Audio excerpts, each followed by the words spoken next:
오늘 본문 요한복음 21장은 예수님께서 요한복음만 보면 이제 이 땅에서 예수님께서 부활하신 이후에 제자들을 만나시는 이제 마지막 장면이라고 할 수가 있습니다. 물론 승천하실 때 또 제자들이 곁에 있습니다만은 요한복음 보면은 이미 예수님께서 고난을 받으시고 십자가에 죽으시고 부활하셨습니다. 다시 사신 주님, 부활하신 주님께서 이제 마지막으로 갈릴리 바다에 오셔서 제자들을 만나 주십니다. 대표로 그 제자들 대표인 베드로에게 물으십니다. 요한의 아들 시몬아, 네가 나를 사랑하냐? 예, 제가 주님을 사랑합니다. 우리 사랑하는 교회 여러분, 오늘 벌써 우리가 한 해의 끝에서 두 번째 주일을 맞이하고 있습니다. 한 열흘 정도 남았나요? 이제 올해 남겨놓고 있고, 이제 지난 한 해 동안 우리의 삶을 돌아보면서 어떤 의미에서는 이제 한 해의 삶을 결산해야 하는 그런 시점에 와 있습니다.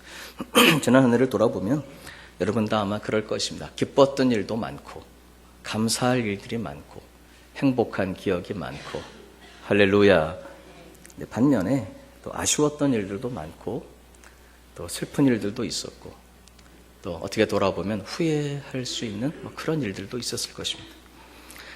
얼마나 보람 있는 일들 가운데에서 많은 열매를 맺었는가 또 우리 스스로 돌아봐야 되겠습니다. 혹은 얼마나 열심히 씨를 뿌리면서, 우리 그리스도인의 삶은 끊임없이 씨를 뿌리는 거거든요. 울며 씨를 뿌리는 자는 기쁨으로 거두리로다. 얼마나 열심히 씨를 뿌리면서 정말 의미 있는 그런 삶을 살아왔는지 점검하고 이제 새해의 비전을 다듬어야 하는 그런 시점이 되었습니다. 이제 이렇게 올 한 해를 돌아보면서 또 이제 새해를 준비하는 한 열흘여간 남아있는 이 기간을 어떤 마음 어떻게 우리가 보내야 좋을지 오늘 본문 말씀을 통해서 중요한 한 가지를 여러분께 말씀을 드리고자 합니다. 우리 사랑하는 교회 여러분, 아까도 말씀드렸던 것처럼 요한복음만 놓고 보면 이미 부활하신 주님, 승천을 앞두고 제자들에게 오셔서 나눈 거의 마지막 대화라고 볼 수 있습니다. 주님께서 제자들에게 물으셨던 마지막 질문이 있습니다. 그 질문이 뭐죠? 대표로 반장격인 베드로를 부르시고 그에게 하신 질문, 네가 나를 사랑하느냐? 요한의 아들 시몬아, 네가 나를 사랑하느냐?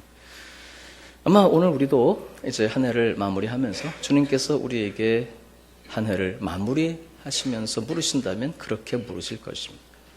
요한의 아들 시몬아, 네가 나를 사랑하냐? 또 그러실 수밖에 없는 게 어떤 한 율법사가 예수님께 와서 여쭤봤었잖아요. 성경 중에 어떤 계명이 제일 큽니까? 제일 크고 중요한 계명, 위대한 계명이 뭡니까? 어떤 면에서는 성경 전체의 가르침의 내용이 도대체 뭡니까? 예수님의 답변을 듣고자 물었을 때 예수님께서 그렇게 말씀하셨습니다. 성경의 모든 계명 중에 어떻게 보면 그것은 성경 전체의 요약이라고 할 수도 있어요. 첫째는 이와 같으니 마음을 다하고 뜻을 다하고 성품을 다하여 주 너의 하나님을 사랑할 것이다. 그 다음 이와 같이 내 이웃을 내 몸처럼 사랑할 것이다. 바로 이 사랑이 율법과 선지자의 강령입니다. 요약입니다. 그러니까 주님께서 우리에게 주고 가신 하나님 사랑, 이웃 사랑 방향이 수직적이며 수평적이다. 물론 검증은 거꾸로라고 제가 몇 번 말씀을 드렸습니다. 보이는 형제를 사랑해야 보이지 않는 하나님을 사랑한다는 증거가 되죠. 그러나 원리를 볼 때는 하나님 사랑이 당연히 먼저죠. 하나님을 사랑하는 그 사랑을 가지고 또 우리 서로도 사랑해야 할 줄로 믿습니다. 그래서 주님 우리에게 주신 말씀의 요약이 사랑하는 것, 내 이웃을 내 몸처럼 사랑할 것인데, 너희가 서로 사랑할 것인데, 이것은 전제가 있습니다. 이미 하나님을 사랑하는 제자들이기에 이미 하나님은 사랑하니까 그렇다면 남은 사랑 방향성이 하나죠. 내 이웃을 사랑할 것이며 너희도 서로 사랑할 것이다. 주님께서 우리에게 마지막 주신 계명 혹은 성경 전체의 요약이 마음을 다하고 성품을 다하고 힘을 다하여 주 너희 하나님을 사랑하라 그러셨기 때문에 우리가 아마도 이 세상 인생을 결산할 때도 마지막으로 우리에게 물으실 질문이 그러할 것입니다. 네가 나를 사랑하느냐? 우리 사랑하는 교회 여러분, 마지막 질문이셨습니다. 내가 나를 사랑하느냐? 그리고 오늘 본문을 쭉 보면 우리 예수님께서 제자들에게, 대표인 베드로에게, 그리고 물론 우리 모두에게 베드로를 통해서 주신 마지막 부탁이 있습니다. 마지막 질문은 뭐라고요? 시작. 네가 나를 사랑하느냐. 마지막 부탁하신 것이 있으면 따라서 하십시다. 너는 나를 따르라. 너는 나를 따르라. 한 번 더 해주시면 감사하겠습니다. 너는 나를 따르라. 네, 오늘 설교의 제목이 되겠습니다. 사랑하는 교회 여러분, 아까 서론에서도 계속 말씀드렸습니다마는 첫째, 요한복음 마지막 질문, 요한의 아들 시몬아, 네가 이 사람들보다 나를 더 사랑하느냐? 요한의 아들 시몬아, 내가 나를 사랑하느냐? 되풀이 물으셨습니다. 올해 과연 여러분은 어떻게 보내셨습니까? 이 질문 앞에 설 때.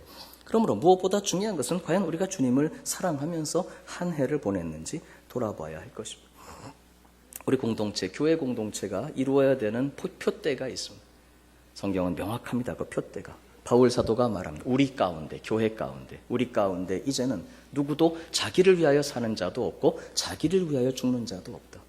바로 그것은 이제는 우리를 위해 죽었다가 다시 사신 그분을 위해 살기 위해서 바로 우리가 사나 죽으나 우리가 주의 것인 줄로 믿습니다. 할렐루야. 바로 그와 같은 모습을 향해서 우리가 나아갑니다. 살아도 주를 위해 살고 죽어도 주를 위해 죽고 과연 주님을 사랑하며 그분을 위해서 살았는지 항상 하나님은 우리의 동기를 주목하십니다. 세상은 결과가 나타나야 됩니다. 그러나 우리 하나님은 물론 결과도 중요하지만 항상 동기를 주목하십니다. 세상은 외모를 보지만 하나님은 중심을 보신다고 할 때 그 중심은 바로 우리의 동기를 말씀하십니다. 여러분 올 한 해 동안 많은 일들을 행하셨습니다. 또 열심히 살아오셨습니다. 험준한 세상, 또 쉽지 않은 세상 수고들 많이 하셨는데 그 가운데 여러분 말하고 또 행동하고 또 살아가고 힘쓴 것들이 과연 주님을 사랑하는 동기로 내가 그렇게 살아왔던 것인지 또 주님을 사랑하기 때문에 내게 맡겨주신 제가 사실 많이 강조했죠. 너무 참 아름다운 말씀이긴 한데 그래서 우리는 다 우리 힘으로 사는 것이 아닙니다. 나는 그리스도와 함께 이제는 죽었기 때문에 내 안에 사신 주님의 능력, 다른 말로 하면 성령에 충만케 하시는 그분의 능력으로 우리는 살아가는 것입니다. 첫째는 하나님을 사랑하고 그렇기 때문에 내게 맡겨주신 가정과 교회, 이웃, 일터에서 그들을 사랑하며 섬기며 살아가는 세상은 말은 아름다울지 모르지만 불가능한 그것을 우리는 내 안에 사신 주님의 능력으로 살아가는 바로 우리가 그래서 한번 따라서 하십시다. 그리스도인들인 것입니다. 하나님께 속한 하나님의 백성들인 것입니다. 여러분 우리의 동기 점검이 필요한 과연 우리가 주님을 사랑하고 주님을 위해서 그래서 모든 행실, 삶, 일들을 감당해 왔는지 우리가 스스로를 돌아볼 필요가 있습니다. 여러분 그런데 오늘 어떤 면에서는 우리 주님께서 우리를 결산하기를 원하시죠. 제자들도 그랬습니다. 그러면서 주님이 베드로에게 물으십니다. 요한의 아들 시몬아 네가 나를 사랑하냐. 몇 번 물으셨죠? 가위바위보도 3번. 그래갖고 예수는 3번 부르십니다. 가위바위보 3번 해서 30번 부르신 게 아니고 그냥 제가 하는 소리죠. 여러분 요한의 아들 시몬아 이 사람들보다 네가 나를 더 사랑하냐. 두 번째 요한의 아들 시몬아 네가 나를 사랑하냐. 여러분 3번 물으면은 여러분 어떠시겠습니까? 이제 옆에 분과 이렇게 혹시 예를 들어 대화를 나누실 때 아는 분과 대화를 나누실 때 그거 네가 했냐? 당신이 했어요? 네, 제가 했습니다. 그래. 두 번째 정말 했어요? 제가 했죠. 세 번째 진짜 했어요? 그러면 믿는다는 거예요? 못 믿는다는 거예요? 베드로가 걱정이 근심이.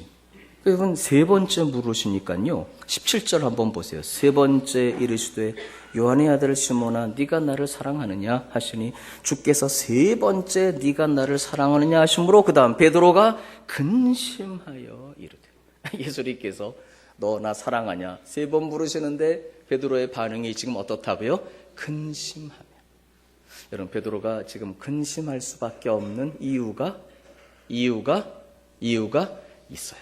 3번 물으셔서 근심하는 게 아니고 사실은 첫 번째 물으실 때부터 그분이 주님이시다라고 알아봤을 때부터 베드로는 뭐 할 수밖에 없다? 근심할 수밖에 없는 이유가 한번 보실까요? 마태복음 26장 69절입니다.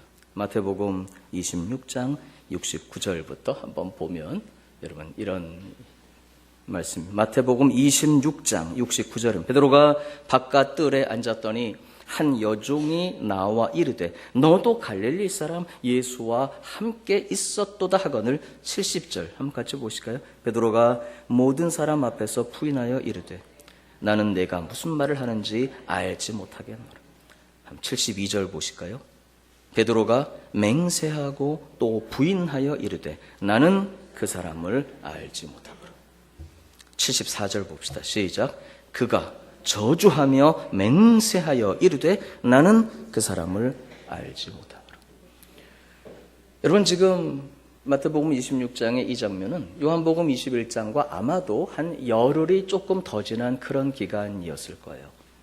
여기는 정확하게 요한복음 21장이 시점이 기록되어 있지는 않습니다만 그 앞에 20장 보면 여드레가 지나서 우리 예수님 부활하시고 8일이 지나고 예수님 또 무덤 속에 3일 계셨으니까 이렇게 보면은 아마 한 열흘하고 조금 더 지났을 거예요. 요한복음 21장 1절이 그 후에 이렇게 됐어요.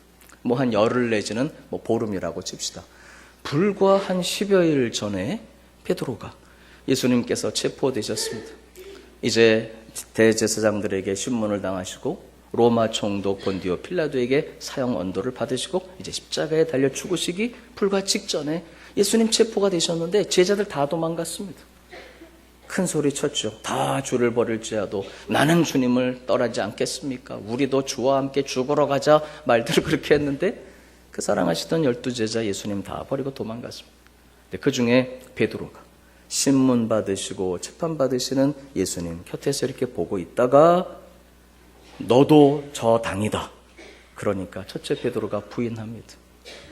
나는 네가 무슨 말 하는지 모르겠다. 두 번째 너도 베드로가 이번엔 맹세하며 부인합니다. 나는 그를 모른다. 세 번째 그가 저주하며 맹세하며 부인했습니다. 나는 그 사람을 알지 못하노라. 75절 이에 베드로가 예수의 말씀에 닭 울기 전에 네가 3번 나를 부인하리라 하심이 생각나서 밖에 나가서 심히 통곡하니라. 불과 열 며칠 전에 있었던 사건입니다. 네, 주님이 오셔서 베드로에게 물으십니다. 요한의 아들 시몬아, 네가 나를 사랑하냐? 네, 사랑합니다. 사랑하냐? 사랑합니다. 세 번째, 사랑하냐? 네, 사랑합니다. 우리 사랑하는 교회는 어떻게 생각하십니까? 이 말씀은 우리가 읽기에 따라서 베드로가 느끼기에 따라서는 그래, 나를 사랑한다며. 사랑한다며, 나를. 사랑한다며. 그런데 열흘 전에 어떻게 했다고요? 어떻게 했다고요? 몇 번? 가위바위보도? 3번. 첫째는 그냥 부인했지만 두 번째는 맹세하며 그냥. 세 번째는 저주하며 맹세하며 내가 그를 모른다. 사랑한다며 그건 뭔데? 우리 사랑하는 교회 여러분, 그냥 놀라운 사실이 있습니다. 우리도 지난 한 해를 돌이켜보면서 여러분들은 모르겠습니다만 저는 감사할 것밖에 없죠. 감사한 것뿐이지만 그래도 주님 앞에 주님 제가 담임 목사가 돼서 이 정도 했습니다. 아무것도 내세울 게 없습니다. 부끄러운 것밖에 없어요. 주님 앞에 사실은 너무 죄송하고 너무 송구스럽고 그런 거. 주님께서 만약에 한 목사 날 사랑하냐? 예, 제가 주님 사랑한다며. 근데 그 왜 그렇게 했냐? 그때 왜 열을 내고 왜 그때 잠자고 왜 신방도 안 하고? 제가 드릴 말씀이 없죠. 사랑한다며. 근데 여러분 놀라운 사실이 있는데 주님께서 항상 우리에게 물으시는 질문은 사실은 동일합니다. 네가 나를 사랑하느냐? 결산할 때도 그러시고 아마 우리가 이 세상 떠나서 이제 주님 앞에 최후의 결산 자리에 설 때도 결국 그걸 가지고 물으실 거예요. 네가 나를 사랑했냐? 그렇다면 네가 나를 사랑하는 그 사랑으로 내가 부탁한 사람들을 과연 사랑하고 섬기다 왔냐? 아마 물으시겠죠. 항상 주님 우리에게 그런데 중요한 것은 요한의 아들 시몬아 네가 나를 사랑하느냐라고 물을 때 오늘 이 말씀을 보면 절대로 주님은 결산하지 않으십니다. 따지지 않으십니다. 사랑한다며 아닙니다. 오늘 말씀. 지난 주일인가에 우리가 그 찬송 한번 불렀죠. 그 자비로운 눈길, 그 손길, 그 음성 잊을 수가 없겠네요. 우리 사랑하는 교회 여러분, 오늘 주님께서 요한의 아들 시몬아 네가 나를 사랑하라. 요한의 아들 시몬아, 이 말이 아주 중요합니다. 우리 예수님께서는 전능하신 하나님이신데 그분의 입에서 나온 어느 한마디 말씀, 그가 부르신 호칭 하나가 그냥 우연에 되어진 것은 하나도 없습니다. 여러분, 지금 이 예수님의 수제자, 반장님의 이름이 뭐라고요? 베드로. 시몬은 옛 이름입니다. 옛 이름. 여러분, 시몬이 무슨 뜻이냐 그러면 사실은 들음이라는 뜻입니다. 듣는다, 들음. 근데 이 말 듣고 저 말 듣고 그래서 이 말 들으면 이렇게 되고 저 말 들으면 저렇게 되고 이런 분들은 귀가 두껍다 그러나요? 얇다 그러나요? 그래서 이 들음이라는 말이 이 말 들으면 이렇게 저 말 들으면 저렇게 이 말 들으면 이렇게 흔들리고 저 말 들으면 이렇게 흔들려서 마치 뭐처럼? 갈대처럼. 그래서 이 시몬이라는 이 말이 갈대를 의미한다. 어떤 주석에 보니까 너무 이건 지나친 의역이고 너무 논리가 비약이다. 저는 근데 그 말이 맞다고 생각합니다.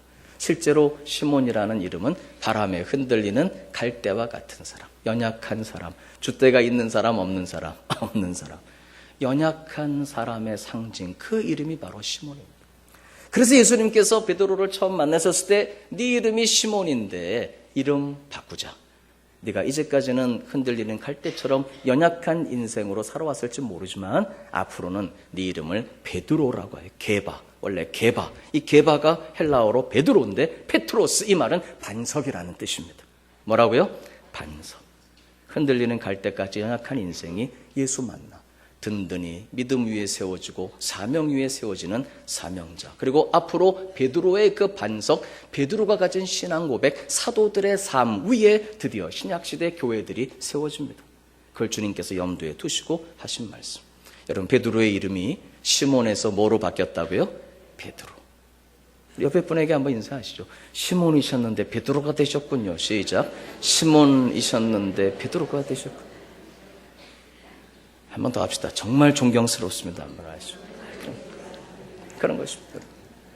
여러분, 그런데 사실은 예수님께서 베드로를 부르실 때 이 복음서를 보면 베드로라는 이름, 사명자의 이름, 그 반석 위에 교회를 세우라. 네 사역 위에 사명자의 이름, 직분자의 이름으로 베드로를 물론 부르셨겠지만 때때로는요, 그런 어떤 사명 이런 게 아니라 베드로를 주님이 지극히, 여러분 베드로를 바라보셔서 주님은 하나님이시잖아요. 그죠? 예수님 하나님이시잖아요. 그죠? 사랑하는 아들아 이렇게 보실 때 그때 주님께서요, 사명자야 사명 감당 이게 아니라 사랑하는 아들아 참 연약하지 내가 붙들어줄게 시몬아 이렇게. 여러분, 예수님 우리를 형제라 부르기를 부끄러워 아니하셨어요. 큰형님, 동생 같은 그 베드로 바라보시면서 시몬아, 연약한 그 베드로, 친구같이. 여러분, 성경을 보면은 누가복음 7장 40절 보면은 시몬아 내가 네게 이를 말이 있다. 예수님께서 굉장히 인간적으로, 예수님도 인간이시거든요. 완전한 인간, 완전한 하나님이시며 완전한 인간, 말씀이 육신이 되어 있는 한 아기가 우리에게 낳고 한 아들을 우리에게 주신 바 되었. 그 어깨에는 정사를 메고 그 이름은 기묘자라 모사라. 아들이 되신 하나님, 완전한 인간이 되신 하나님, 아주 인간적으로 부르십니다. 시몬아 내가 네게 이를 말이 있다.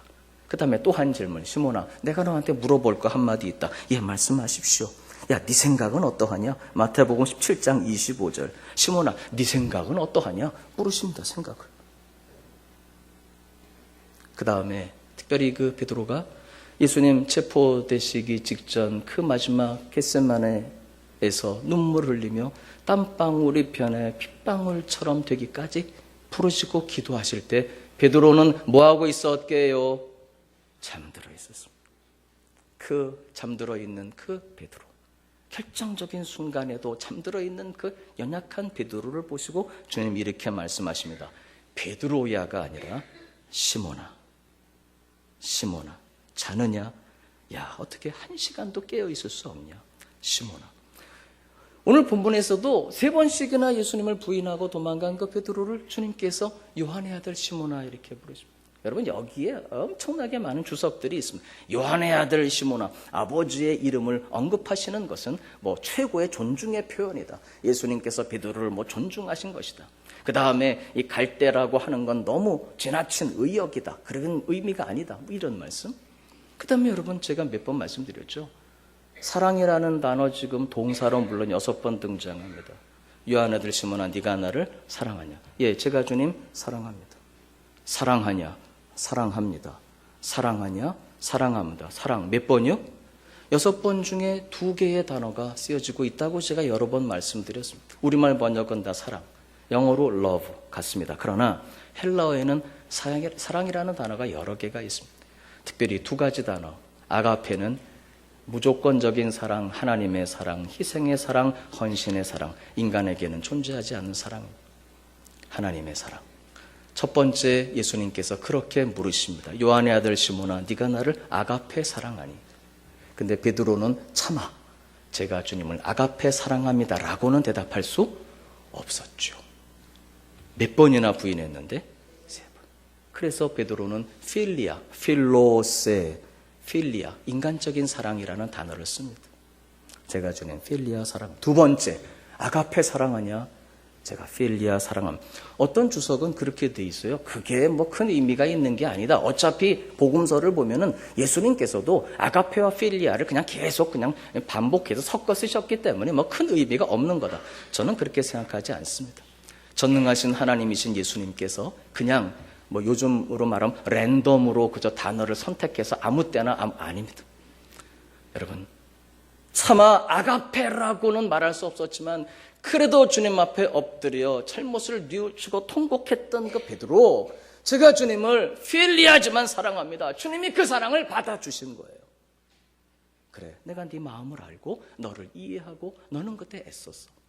네가 나를 3번이나 부인한 건 사실이지만 네가 어쩔 수 없는 연약한 인간, 오히려 그것조차 내가 담당하고 십자가에 죽었다. 여러분, 그래서 주님께서 3번째 물으실 때는 아가페로 묻지 않으십니다. 필레이스메, 필리아로 나를 사랑하냐? 베드로가 근심하면서도 그 말씀에 또다시 담대하게 대답하고, 예, 제가 필리아로 주님 사랑합니다. 여러분, 주님께서 질문의 수위를 낮추어 주셨어요. 다시 말하면 연약한 우리 사랑을 받아주셨다 이 말입니다. 애쓰고 수고하신 거 주님이 기억하신다 이 말입니다. 쓰러졌어도 주님, 요한의 아들 시몬아, 네가 그럴 수밖에 없었지. 그렇지만 네가 나를 사랑하는 그 사랑을 내가 알고 내가 네 마음을 받아들이고 다시 하자. 예수님께서 베드로에게 말씀하셨습니다. 우리 사랑하는 교회 여러분, 주님께서 우리에게 네가 나를 사랑하냐고 물으실 때는 절대로 결산하고 따지지 않으십니다. 사랑한다며 아닙니다. 그 마음을 가지고 앞으로 가자. 너는 새로워질 것이며, 누가복음 22장 32절 보니까 너는 돌이킨 후에 내 형제를 굳게 하라. 예수님께서 베드로의 장례를 말씀하십니다. 네가 실패할 것은 사실이지만 맞지만 돌이킨 후에 내 형제를 굳게 하라. 보배로운 약속을 주셨습니다. 사도행전 1장 4절 5절 보면 바로 예루살렘을 떠나지 말고 너희는 우리 아버지께서 약속하신 그분을 기다려라. 성령이 너희에게 임하실 것인데 그러면 너희는 새로운 사람들이 될 것이며, 내가 너희에게 부탁하고 너희들이 사랑하고 원하지만 이루지 못하고 혹시 실패하고 쓰러졌던 그것을 성령의 능력으로 성령께서 충만케 해주셔서 감당하게 될 것이다.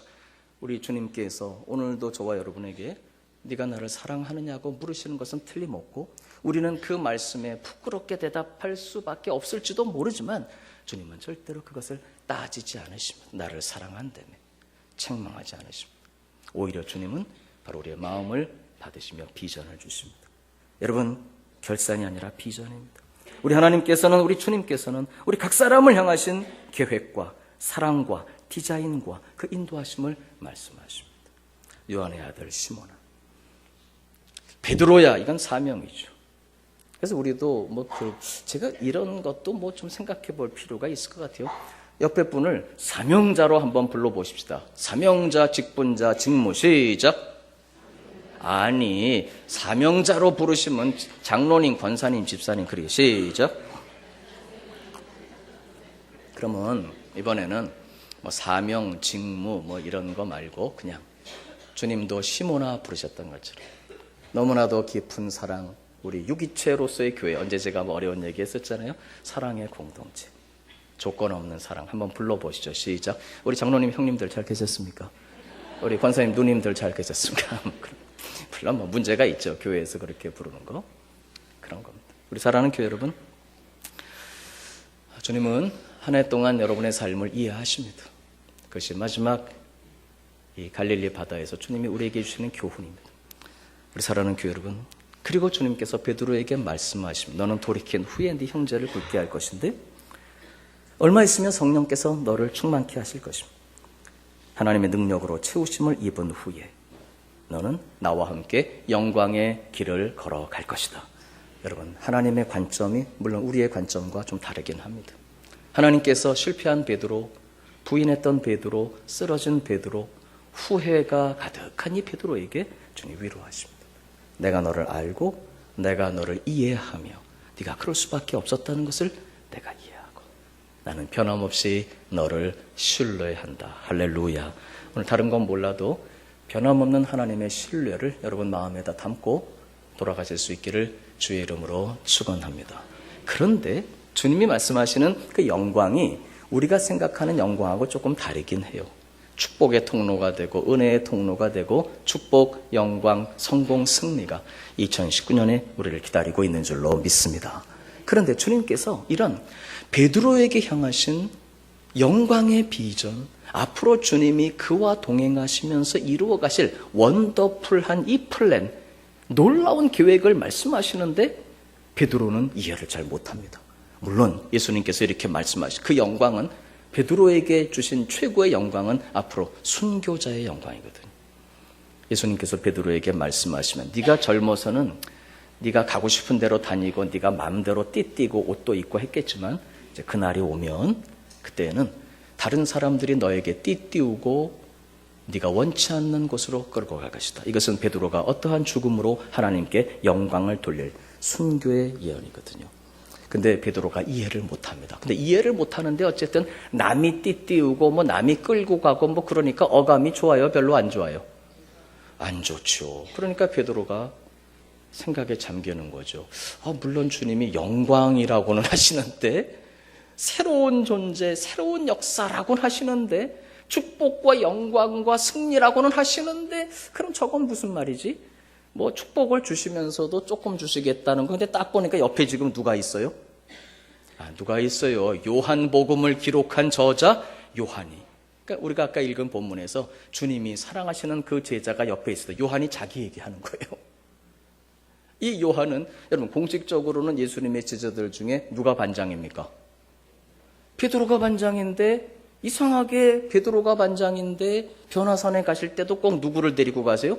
요한을 데리고 가시고 요한을 많이 사랑하시고 그리고 정작 최후의 만찬석에서는 주의 품에 의지하여 요한이 예수님 품에 안겨 있었단 말이에요.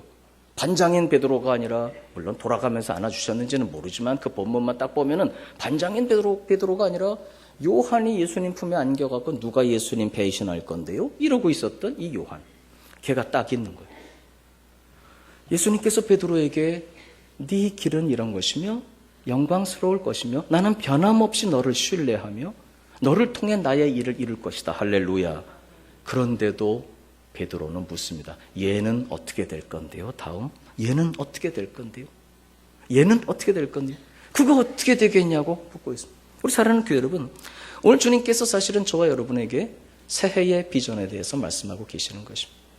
약함과 또 쓰러짐, 허물이 있었어도 주님께서 그것을 이해하십니다. 새로운 시작을 말씀하십니다. 너는 시몬이지만 베드로로 살아갈 것이다. 할렐루야. 여러분, 그러면서 주님께서는 우리 각 사람을 향하신 계획을 말씀하십니다. 우리 각자를 향하신 계획과 사랑과 디자인과 인도하심에 대해서 말씀하고 계십니다. 설사 오늘 이 자리에 교회에 생전 처음 오신 분이 계시더라도 동일합니다. 이 자리에 1층, 2층 어디에 앉아 계시든지 동일합니다. 하나님께서 각 사람에게 사실은 이 시간 말씀하십니다. 하나님께서 여러분 각 사람을 향하신 계획, 비전, 원더풀한 그레이트, 그 놀라운 축복과 비전에 대해서 말씀하시는데 우리는 자꾸 주의 좌우를 돌아봅니다. 이 사람은 어떻게 되겠습니까? 얘는 어떻게 되겠습니까? 말씀은 그러신데 믿음은 제가 더 좋은데 왜 축복은 이 사람이? 우리 사랑하는 교회 여러분, 주님께서 던지시는 말씀, 축복의 계획에 대해서 사실 베드로는 시기와 질투를 표현합니다. 요한과 늘 경쟁 관계에 있었던 이 베드로, 그랬을 것입니다. 인간들이었기 때문에. 왜? 그들이 노중에서 누가 크냐 하고 다투었습니다. 그런데 베드로는 장모님 예수님이 고쳐주셨는데 도와주러 안 오셨습니다. 요한은 누가 와가지고 어머니까지 와서 예수님께 제 두 아들들을 하나는 영의정 하나는 좌의정 시켜주십시오 그랬거든요. 경쟁 상태에 있었던 이 베드로와 요한, 곧바로 요한을 보면 얘는 어떻게 되겠습니까? 얘는 어떻게 되겠습니까? 우리 사랑하는 교회 여러분, 우리는 인간은 그렇게 되어 있습니다. 절대로 자신의 가치와 자기 인생의 의미를 사람들은 철저하게 다른 사람과의 비교해서 발견합니다. 이건 이상한 일이 아니고 당연한 것입니다. 오직 그리스도인들만이 하나님 앞에서 절대적인 자신의 가치를 발견하게 됩니다. 나만을 향하신, 그래서 제가 항상 잘생겼다라고 저 자신에 대해서 말하는 이유가 그렇습니다. 오직 비교하지 않습니다. 비교하면 우리 장로님들과 제가 비교하면 안 되죠. 제가 그 말을 할 수가 없지요. 그러나 하나님 앞에 제가 서는 거예요. 우리 사랑하는 교회 여러분, 인간은 다 자기 자신의 이 인생의 의미, 특별히 자기의 가치를 항상 다른 사람과의 비교해서 결국 결과는 둘 중에 하나입니다. 우쭐해지든지, 저처럼 잘생긴 사람 우쭐해지든지, 그게 무슨 의미가 있습니까? 아니면 우울해지든지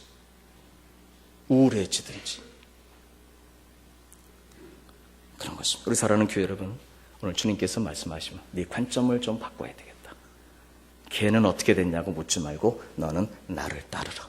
예수님 야, 요한을 이 세상 끝날까지 안 죽고 살아있어서 불로 장생,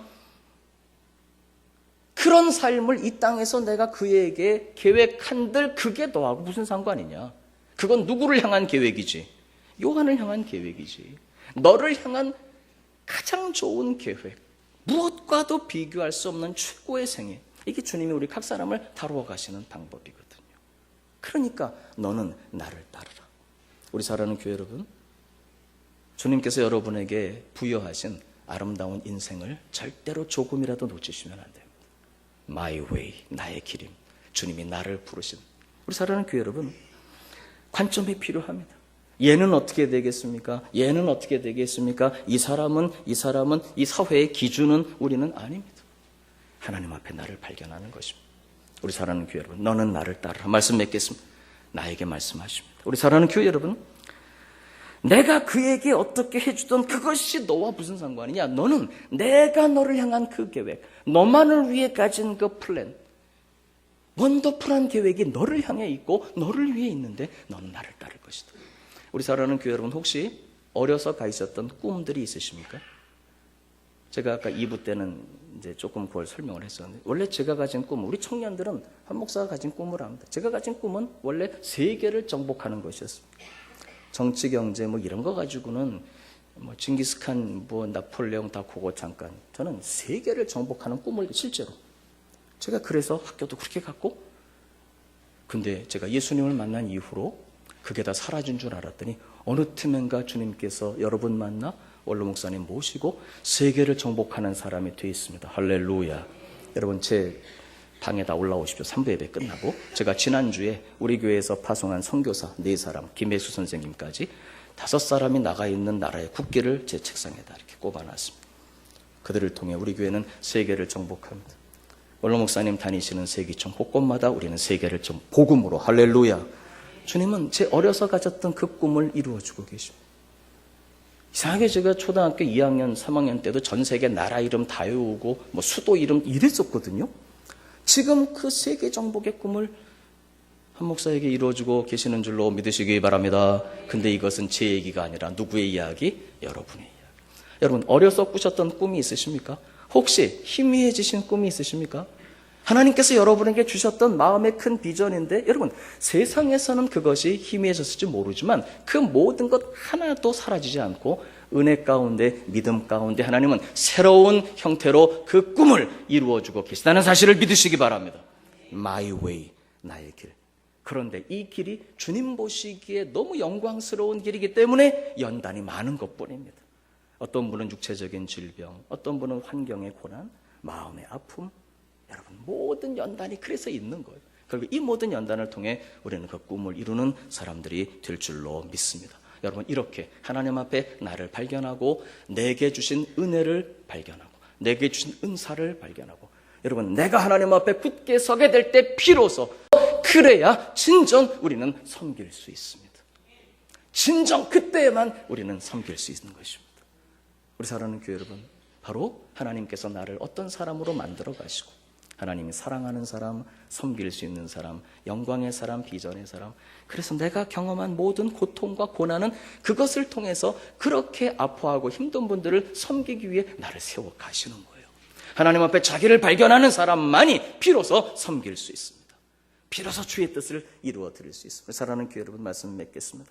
우리는 모두 하나님 앞에 이 시간이 있습니다. 우리 사랑하는 교회 여러분, 성경은 모두에게 주어진 말씀이지만 우리가 이 말씀을 묵상하며 기도하며 부족한 사람 통해 들은 설교를 기억하며 말씀을 마음에 담을 때 성령님께서는 우리 각자에게 주신 말씀, 각자에게 주신 뜻, 하나님이 우리 각 사람을 향하신 놀라운 계획을 말씀을 통해 이루어 가시는 줄로 믿습니다.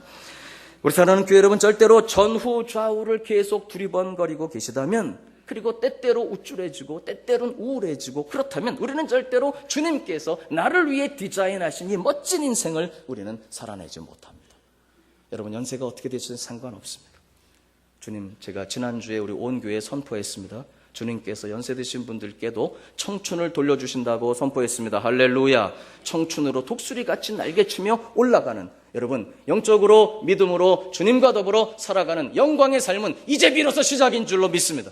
그것이 2019년의 역사가 될 줄로 믿습니다. 우리 사랑하는 교회 여러분, 오늘 한 해를 결산하면서 한쪽으로는 감사해야 되고 한쪽으로는 회개해야 되겠지만, 주님께서 네가 나를 사랑하냐고 물으실 때 이것은 뒤를 돌아보는 결산이 아니라 앞을 향하신 그 꿈, 비전, 우리를 향하신 계획이라는 사실을 명심하시고, 오늘도 주님께서 우리에게 알게 해주시는 그분의 이해와 그분의 용서와 한없는 사랑과 절대로 거두지 아니하시는 우리 각 사람을 향하신 그 신뢰를 마음에 담고 내년의 소망과 비전을 향해 나아갈 수 있기를 주의 이름으로 축원합니다.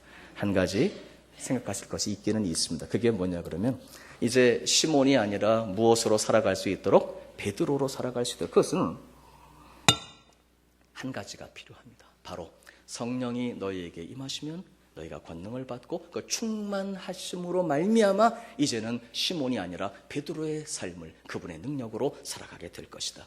여러분, 2019년 성령의 충만케 하심을 사모하시기 바랍니다. 그를 위해 기대하고 기도하시기 바랍니다. 오늘의 모든 어려움을 넘어서는 주님이 우리를 이해하시는 그 크신 사랑을 힘입어 2019년은 정말 너는 나를 따르라, 주님을 따라가는 복된 삶이 되고, 그 따름 속에서 우리 모두가 함께 각자에게 향하신 계획을 이루어가는 아름다운 하모니의 오케스트라를 이루어가게 될 줄로 믿습니다. 여러분, 그 오케스트라를 보면 각기 악기가 달라요.